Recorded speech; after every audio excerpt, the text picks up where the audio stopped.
Itu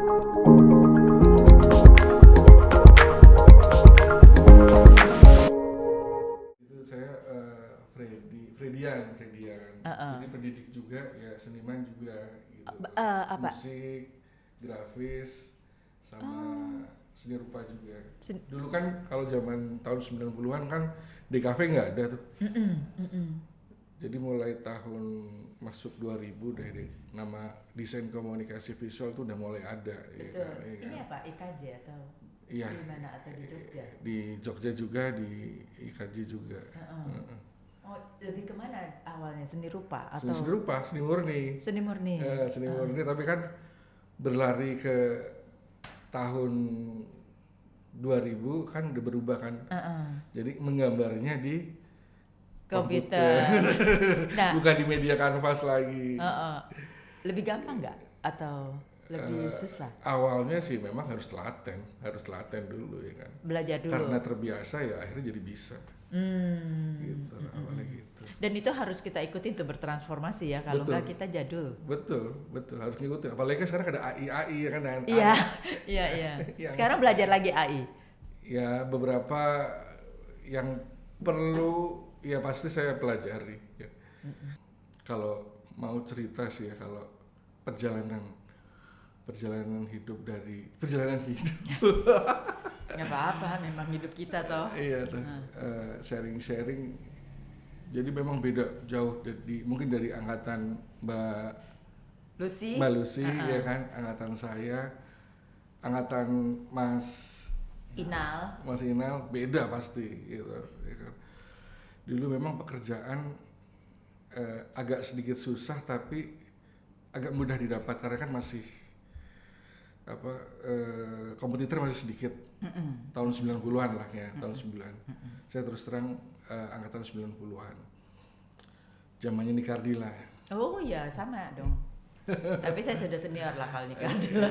Oh, Nia Daniati berarti. Iya betul. Iya. Tahu nggak Nia Daniati? Nggak tahu dia. Oh, Tahu juga ya? Tahu. Oh, canggih berarti. Tikus Endang? Tahu. Siapa? Bukan pelawak ya?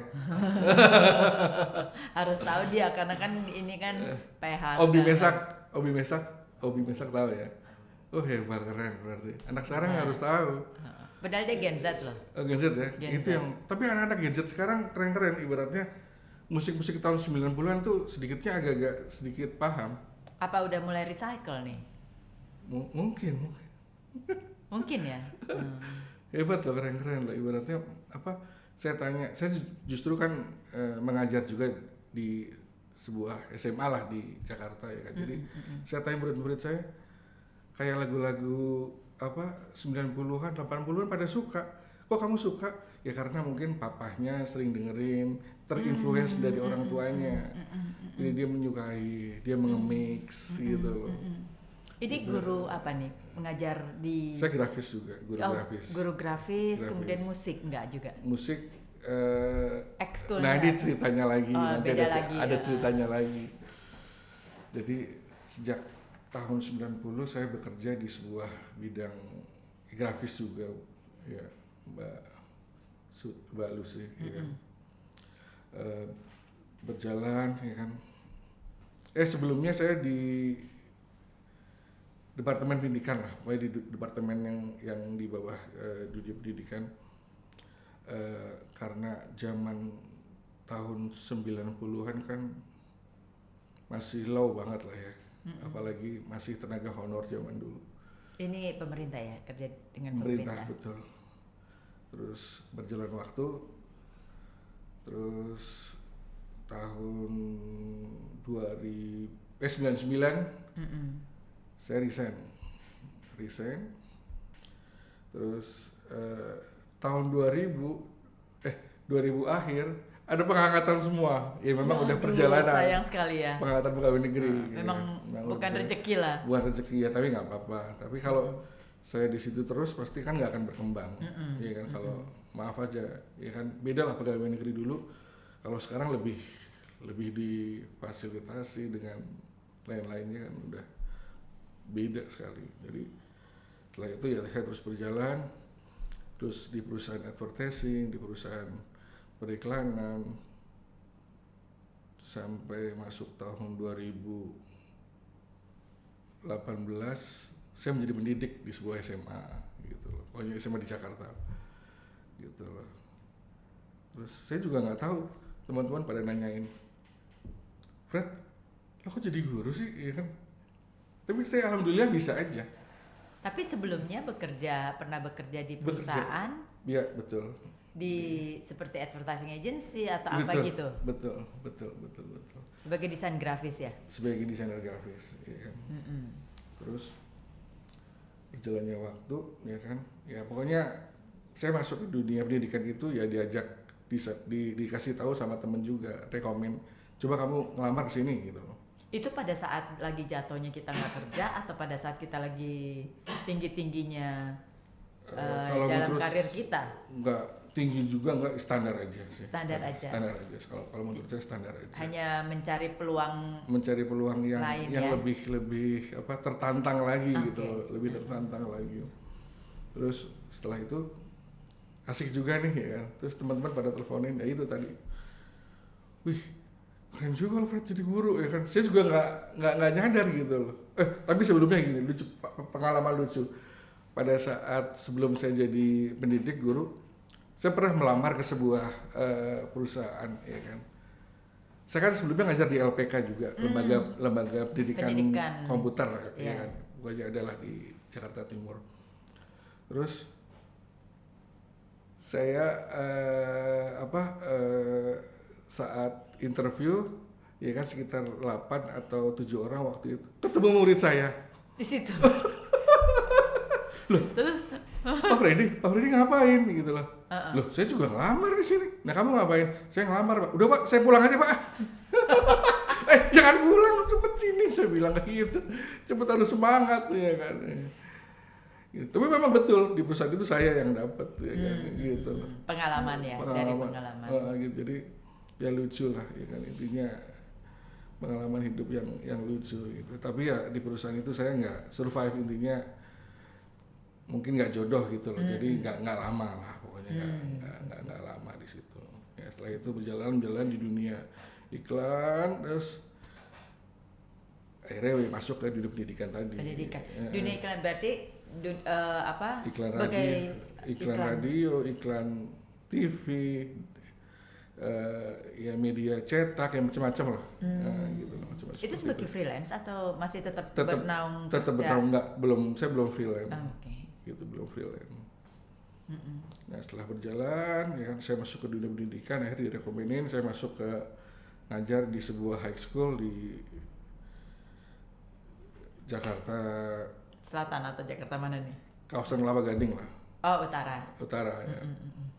Terus ya udah berjalan, ya alhamdulillah, terus ya banyak mencetak anak-anak berprestasi hampir tiap tahun, alhamdulillah. Ya merasa kebanggaan aja gitu, bisa membawa anak-anak juara lomba poster, juara lomba desain logo ya kan. Jadi saya juga mikir sendiri, kok gue bisa ya kan gitu. Ya teman-teman pada heran aja kok. Apa karena metode mengajarnya berbeda? Salah satunya itu. Tidak seperti biasa. Ini di SMA kan? SMA gitu loh. Jadi memang harus pendekatan terhadap anak tuh harus siswa harus memang ya kita anggap teman gitu loh. Jangan jadi tetap ya saya membuat tetap ada batasan. Saya pendidik, saya guru, kamu murid, ya kan. Kita boleh bercanda, kita boleh fun, tapi kamu harus tahu, gitu. Kamu harus tanggung jawab.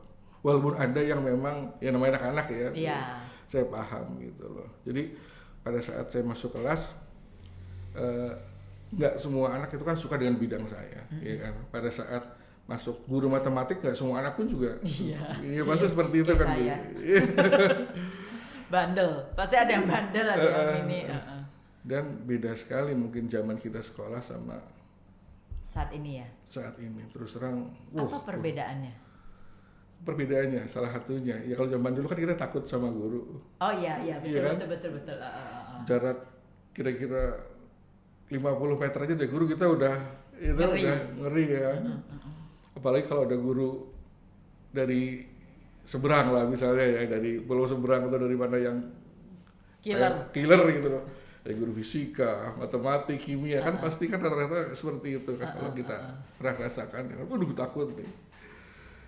Ya, kalau sekarang ya memang kalau guru dulu sekarang model seperti itu pasti akan ditinggalkan. Iya pasti akan ibaratnya nggak fun gitu, nggak fun ya kan, cara menyampaikan ilmunya nggak fun, pasti dicuekin sama anak. Pasti dicuekin. Jadi menjadi guru pun sekarang harus survive ya. Mesti punya sesuatu yang punya ciri khas. Punya ciri khas. Jadi bagaimana kita menyampaikan ilmu, tersampaikan ilmunya dan anak tuh fun. Gitu. Ada pengalaman misalnya di sekolah tersebut pernah ada guru yang sebenarnya bagus banget, cuman karena cara penyampaiannya jadul, jadi akhirnya dia tersingkirkan karena murid-muridnya tidak ada. Akhirnya dia give up, akhirnya keluar. Tidak jadi guru lagi atau? Ya mungkin dia mengajar di tempat lain, gitu. Ada sih beberapa teman ada. Tapi kalau begitu bagaimana disiplin murid-muridnya? Kita belajar, maksudnya mengalami dulu sekolah sama sekarang ya.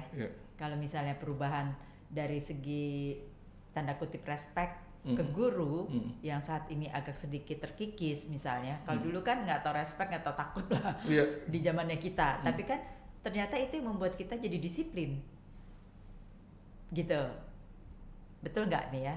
Jadi disiplin. Tapi kalau sekarang, apakah dengan kebebasan yang ada yang diberikan dan kemudian nggak tahu ya, apa karena gurunya takut nanti kerjaannya nggak hilang, makanya harus bagaimana ngebaik-baikin murid lah. Sebenarnya ini seperti satu kerjaan gitu ya. Kerjaan, betul. Bagaimana kita melayani klien, padahal kalau betul sebetulnya sama. Tapi kan kalau pendidikan mestinya nggak begitu. Iya kan, kelihatannya harus dua-duanya deh Bu. Kayak kita menjaga klien, kayak kita mengasuh anak kita gitu. Jadi terhadap murid memang harus, kita sebagai guru kan harus memang ikhlas dalam arti menyampaikan ilmunya gitu. Memang harus satu itu. Yang kedua yaitu cara pendekatan, yang penting cara pendekatan gitu loh. Dan kalau anak itu sudah nggak nyaman terhadap gurunya, pendidiknya, pasti ilmunya nggak akan masuk, bisa jamin udah gitu loh. Jadi yang penting kita sebagai guru menyampaikan ilmunya ya kan, semampu kita, terus mencoba kita memvisualkan atau menceritakan yang ada yang lucu, ada yang serius, ada yang bisa membagi biar anak itu masuk ke ilmu kita. Itu kan dari segi relasi. Iya. Ya kan, kalau ya correct me if I'm wrong ya kalau salah ya. Itu kan dari segi relasi. Tapi kalau misalnya dari segi, misalnya contoh aja metode, apa sih perbedaan signifikan antara yang mungkin dulu zaman kita, kemudian di tengah-tengah transisi, kemudian dengan zaman now, apalagi zaman now ini dengan era digital yang seperti ini, itu ada metode yang signifikan perkembangannya nggak? Oh pasti ada Bu, ya kan. Yang membedakan cuma ya ini teknologi kan hampir setiap 3 bulan berkembang, berubah ya kan. Kayak contoh, ini iPhone ya kan.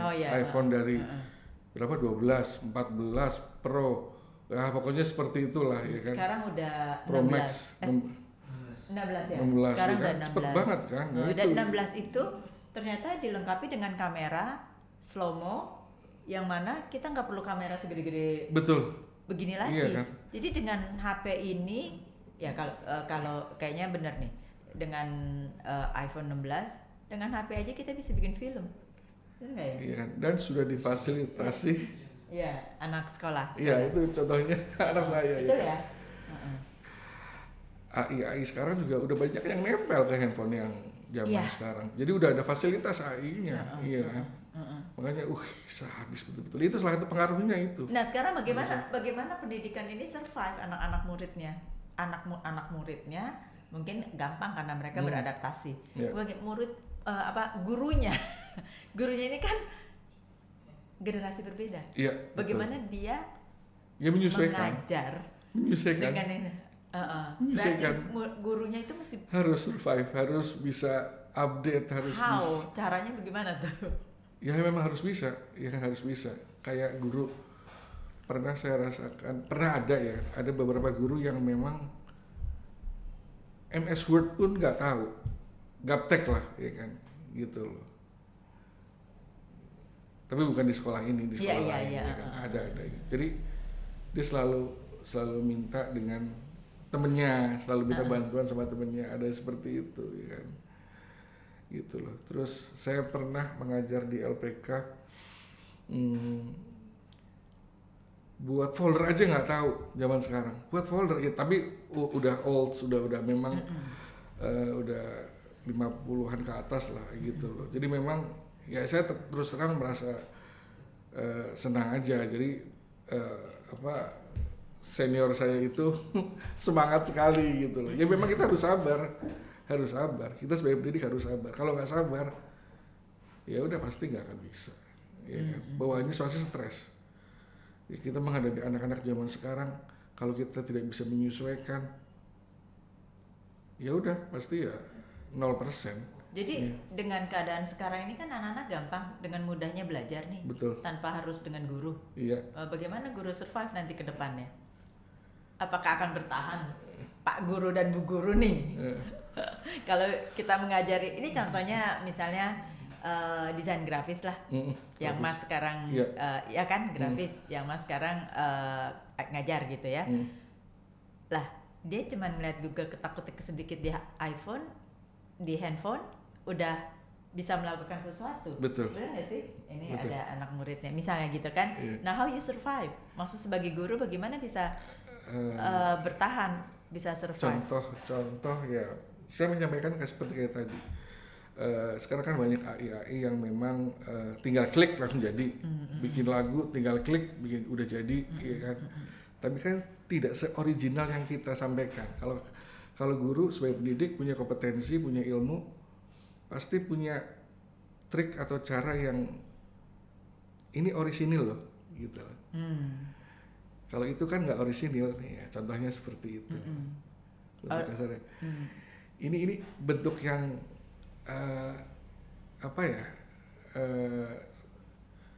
bukan aspal sih ya. Desain seperti ini sudah bisa dilihat banyak, tinggal dimodifikasi sedikit-sedikit gitu ya. Iya, makanya kan ilmu ide konsep itu kan sangat mahal sebetulnya, ya kan. Dalam arti kalau memang bisa membuat jadi pangsa kita untuk karya seni itu kadang-kadang suka nggak begitu dihargai, maaf aja gitu. Jadi kadang-kadang ini karya originalitas kita atau karya original yang kita buat gitu. Kayak apakah itu seni rupa ya, ada sih memang beberapa orang yang memang kalau kan kepuasan bentuk media iklan atau media lukis kan, itu kan kepuasan aja. Kalau saya melihat lukisan bagus, saya punya uang, pasti saya beli. Karena dengan saya melihat sambil saya mendengarkan musik, ada rintik hujan, saya merasa kepuasan gitu. Tapi kan nggak semua orang seperti itu, iya kan?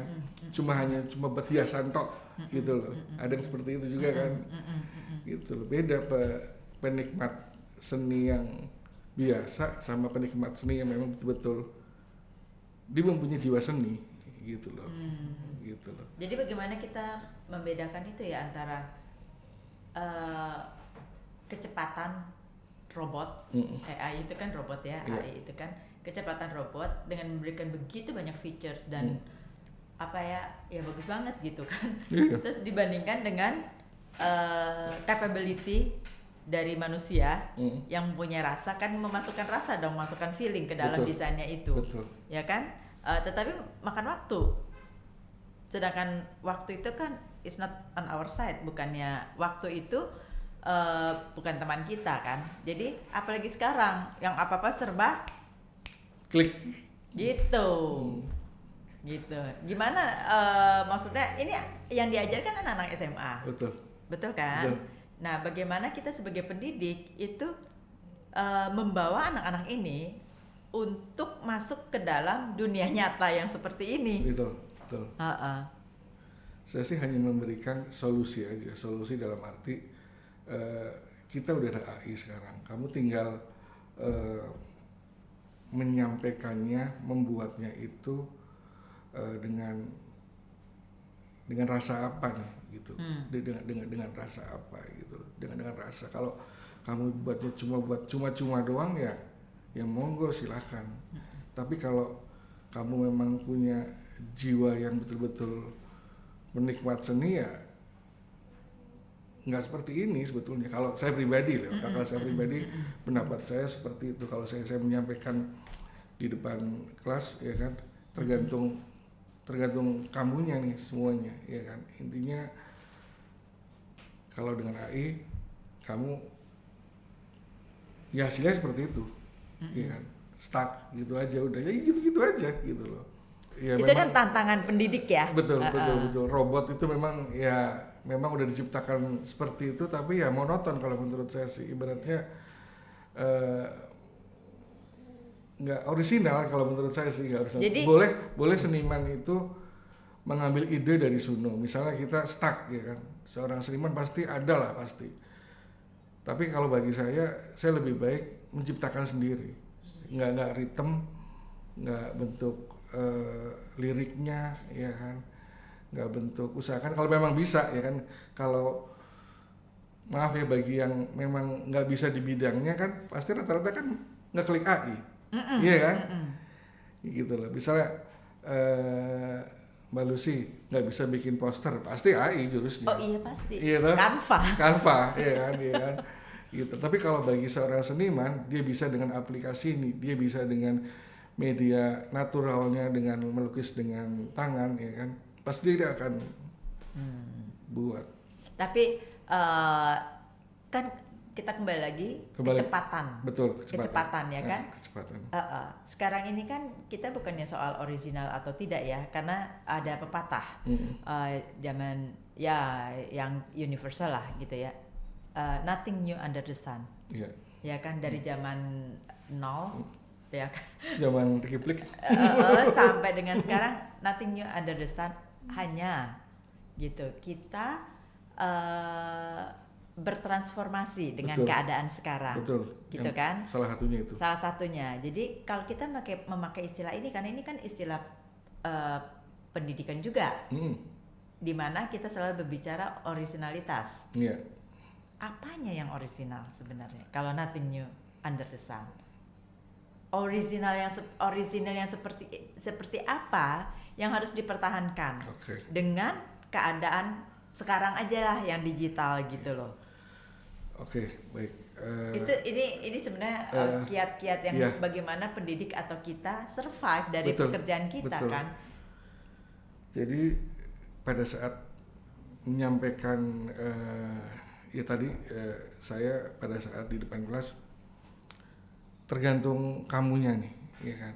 Kamu mau copy paste, saya tahu, atau kamu mau ngambil gambar aja dari Google, saya juga tahu. Jadi ada tugas nih, contoh, ya kan. Tolong buatkan desain poster yang temanya go green misalnya, gitu loh. Kan banyak poster yang udah jadi, betul. Iya kan. Kalau anak yang memang jiwa seninya ada ya kan, dan merasa ya dia punya kepuasan sebetulnya, dia punya kepuasan, tapi dia belum tahu namanya anak-anak ya. Nah itu di situ saya menyampaikannya seperti itu. Jadi ya udah, tinggal kamu pilih mau yang copy paste atau yang mau original, gitu aja. Tinggal pilih aja. Pasti semua orang akan menghargai, akan menilai. Jadi gitu sah-sah aja ya kalau kita mengambil dari Google, mengambil dari manapun lah ya, gambar, tapi kita modifikasi dengan kita berikan rasa atau apa, itu sah aja. Itu masih disebut original. Oh, itu dalam arti gini. Autentik maksudnya, enggak original, autentik gitu. Kalau autentik ya autentik, original. Kalau yang copy paste itu kan hanya mencontek punya orang. Iya kan, hanya mencontek punya orang. Jadi usahakan kalau saya menyampaikan, Kalau anak yang memang baru belajar dan di awal-awal high school dia kepengen tahu dunia media iklan, pesan yang disampaikan, dengan sistem ATM aja udah, amati, tiru, dan modifikasi. Amati, tiru, modifikasi ATM.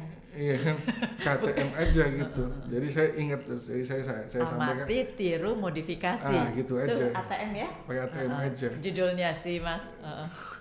Amati, tiru, dan modifikasi aja. Jadi sedikit kamu ada keotentikan, sedikit kamu di situ ada keorisinalan.